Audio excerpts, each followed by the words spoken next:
अस्सलाम वालेकुम दोस्तों, उम्मीद है आप लोग सब खैरियत से होंगे। आज हम लोग पाकिस्तान स्टडीज़ का क्लास मैट्रिक का फेल्ड पंजाब बोर्ड का लेक्चर नंबर 9 करने जा रहे हैं। और जो आज का हमारा टॉपिक का उन्वान यानी कि उन्वान जो होगा वो जनरल परवेज़ मुशर्रफ के दौर में जो मुकामी हुकूमत पर ज़ोर देने के इख्तियारात का जो तैयारी का आगाज़ हुआ था, हम उसको चेक करेंगे। लेकिन इसका हम पार्ट 1 आज हम पढ़ेंगे और फिर नेक्स्ट लेक्चर में पार्ट 2 को हम कंप्लीट करेंगे।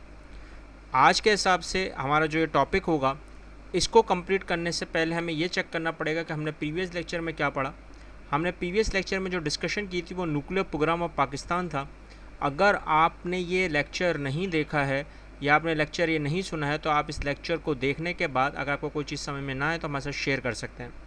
आज के टॉपिक के हिसाब से जो हम लोग पढ़ेंगे वो होगा मुकामी हुकूमत यानी कि लोकल गवर्नमेंट। अब ये लोकल गवर्नमेंट होती क्या है? लोकल गवर्नमेंट जो होती है वो मुकामी लोगों के जनरेशन यानी कि फार्मूलेट और इम्प्लीमेंट जितनी भी चीज़ें होती हैं जो उस मुकाम के लिहाज से पूरा वर्कआउट करना होता है, जो लेवल होता है वो सेल्फ गवर्नमेंट होता है और वो मुकामी हुकूमत के हिसाब से ही काम करना होता है। अब उस मुकामी हुकूमत के हिसाब से दो हिस्सों में उसको तकसीम किया जाता है लोकल गवर्नमेंट को। एक तो होता है लोकल गवर्नमेंट जो एडमिनिस्ट्रेशन जो ब्यूरोक्रेसी जो रन करती है, और एक होती है लोकल सेल्फ गवर्नमेंट जो एडमिनिस्ट्रेशन जो होती है वो इलेक्टिव जो रिप्रेजेंटेटिव्स होते हैं, जो नुमाइंदे होते हैं वो उस गवर्नमेंट को चला रहे होते हैं। और इसमें जो आते हैं वो ज़्यादातर नाजिम और नायब नाजिम आते हैं यानी कि मेयर और डेप्यूटी मेयर होते हैं। अब इनके ऊपर पूरे का पूरा रुझान होता है। लेकिन हम पहले ये चेक करेंगे कि इसका हिस्टोरिकल बैकग्राउंड क्या है लोकल गवर्नमेंट का। अच्छा, तारीखी पस मंज़र अगर देखा जाए तो सबसे पहले जो ये इंट्रोड्यूस करवाया वो लॉर्ड रिपन ने इंट्रोड्यूस करवाया था सिस्टम को, लोकल गवर्नमेंट को। अब इसमें जो सेल्फ गवर्नमेंट थी लॉर्ड रिपन की, उसमें दो चीज़ आती है, एक डिस्ट्रिक्ट्स और एक तहसील लेवल। और एक कब इंट्रोड्यूस हुआ? 1884 में साउथ एशिया में। अब इनकी ज़िम्मेदारियाँ क्या थीं कि वहाँ के जो मुकामी लोग हैं उनके जितने भी मसाइल हैं उनको हल करना। लेकिन ये इंस्टीट्यूशन फेल्ड हो गया। क्यों? क्योंकि ये ख़त्म हो गया। रीज़न ये था कि इनके पास पावर्स इतनी नहीं थी और प्लस फाइनेंशियल रिसोर्सेज भी इनके पास इतने नहीं थे। अब यूनियन गवर्नमेंट हो, स्टेट गवर्नमेंट हो, फिर लोकल गवर्नमेंट हो, अब ये तीन गवर्नमेंट के हिसाब से फिर कहीं म्यूनसिपैलिटी और पंचायत बन रही है। अब ये इतना बड़ा रुझान बन रहा है कि हमारे पास लिमिटेड रिसोर्सेज हैं और अब उन चीज़ों को यूटिलाइज़ नहीं कर पा रहे उन लोगों के लिए जो उस वक्त के हिसाब से जो देना चाहिए था।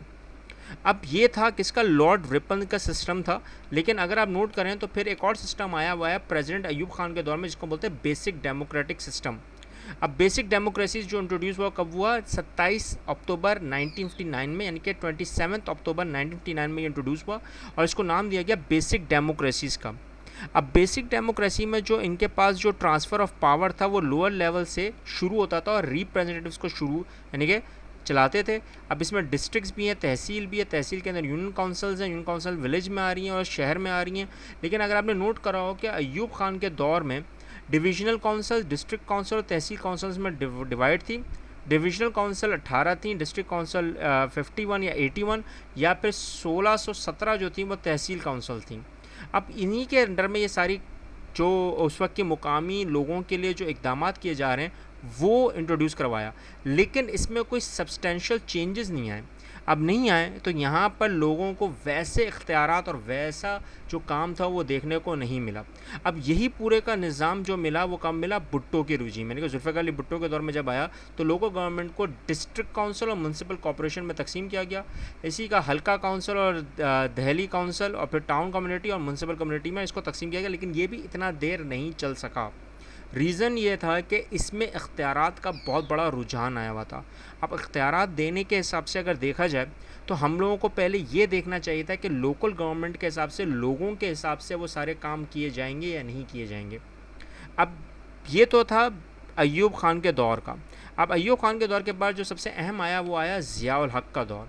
अब ज़ियाउल हक़ के दौर में बाकायदा प्रोविजनल गवर्नमेंट को ये इख्तियार दिए गए कि अर्बन और रूरल में तकसीम किया गया, फिर टाउन कम्युनिटीज़ और म्यूनसिपल कम्युनिटीज़ में, फिर म्यूनसिपल कॉर्पोरेशन और मेट्रोपॉलिटन कॉर्पोरेशन और डिस्ट्रिक्ट काउंसिल और यूनियन काउंसिल्स में इसको तकसीम किया गया। अब जो इसके नीचे नंबर्स आपको दिख रहे हैं प्लीज़ इसको अच्छी तरह याद रखिएगा क्योंकि ये MCQs में शायद पूछ लें, क्योंकि उस वक्त के हिसाब से जब ज़िया की रजीम शुरू हुई लोकल गवर्नमेंट में तो ये सारे कंडक्टिव टॉइस चीज़ें आई। देखें, अर्बन और रूरल में, अर्बन बोलते हैं शहरियों को, रूरल बोलते हैं देहातों को। अब ये इस्टेब्लिश किया गया, इसको बेसिक देखें ना फर्म में लेकर आए, बेसिस में लेकर आए, इसमें प्रोग्रेसिंग स्टेप बाय स्टेप हुई, मेजॉरिटी में हुई, लेकिन इसको लोग इतनी आराम से अपने बेनिफिट इस्तेमाल करने के लिए, इनके लोगों के जो बेनिफिट था उनको देने के इस्तेमाल में ये सिस्टम थोड़ा सा नीचे बढ़ गया। वो इसलिए क्योंकि इतने ज़्यादा अख्तियार लोगों को दिए हुए थे कि हर एक के बाद एक एक चीज़ को देखना बड़ा मुश्किल था, लेकिन ये सही था, ये स्टेप बाय स्टेप प्रोग्रेस आ रही थी। अब प्रोग्रेस आने के बाद इस पर बहुत ज़्यादा वर्कआउट भी हुआ, लेकिन क्या ये सिस्टम इतना देर चल सका, या इसके लोकल गवर्नमेंट में इतनी सारी जो चेंजिंग आ रही थी, जो इतने ज़्यादा वार्ड्स आ रहे थे, वो भी इसमें इंक्लूड किए गए। अब यही पूरा निज़ाम जो पूरा एक अलग तरीके से इंट्रोड्यूस करवाया गया, वो किसकी तरफ से इंट्रोड्यूस करवाया गया, जनरल परवेज़ मुशर्रफ के हिसाब से, जो हम अगले टॉपिक में डिस्कस करेंगे।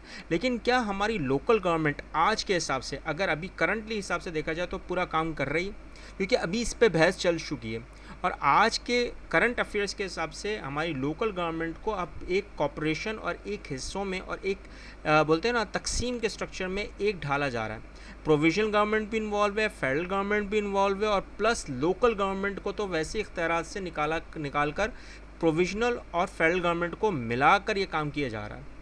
अब इसके नीचे जितनी भी ये कम्युनिटीज़ हैं, यानी कि कमेटी बनाई हुई हैं, वो क्या सारा काम करेंगी? क्या इसके हिसाब से लोकल गवर्नमेंट चल पाएगी? लेकिन अगर देखा जाए हिस्टोरिकल बैकग्राउंड के हिसाब से, तो हमारे पास ये सारी चीज़ें चलती रही हैं, और ये एक तरीके से सही भी है। लेकिन क्या ये काम होगा? काम असल चीज़ है।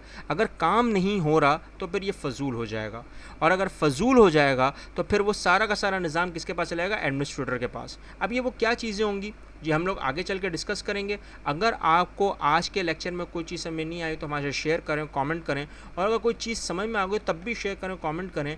इस चैनल को उन बच्चों, उन लोगों तक ज़रूर पहुँचाएँ, सब्सक्राइब करवाएँ, ताकि उनको जो इल्म नहीं है वो इल्म का पता चल जाए, जो ला इल्म है। मिलते हैं नेक्स्ट लेक्चर में। अल्लाह हाफ़िज़।